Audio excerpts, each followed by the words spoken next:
Hello friends, welcome to my new another blog. তো কালকে রাতে দেরি করে শুয়েছিলাম, তো সেই জন্য সকাল সকাল উঠতে একটু দেরি হয়ে গেল। তো তাই ভাবলাম কাজগুলো সেরে নিই, কাজ বাজ সেরে তারপর ভাবলাম যে একটু চা বানাই।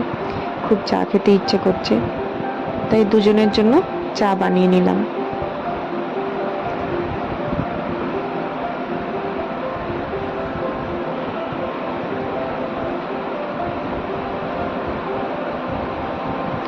তারপর কাল বাজার থেকেও পনির নিয়ে এসেছিলো, তো ভাবলাম পনিরটা কেটে কিছুটা ফ্রিজে রেখে দিই আর কিছুটা আজকের জন্য রেখে দিই, কারণ রান্না করতে হবে দুপুরের জন্য। তারপর স্নান টান করে আবার রান্না বসিয়ে দিলাম। আজকে বানাবো পনিরের তরকারি, পটল, দই পটল বানাবো ভাবছি, আর ভাত, বাস এইটুকুই। জানেন, বিয়ের পর 2 বছর হয়ে গেল। বিয়ের পরেই আমরা প্রত্যেক মাসেই বাড়ি যেতাম।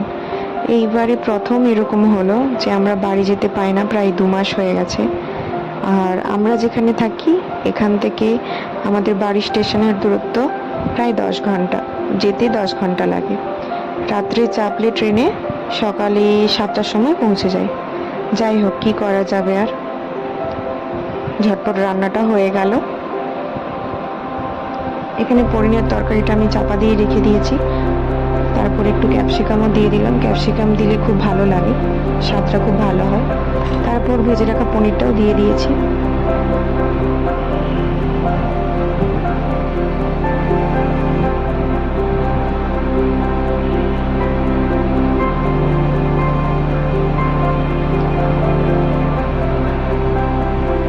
পনিরটা আমার রান্না হয়ে গেছে।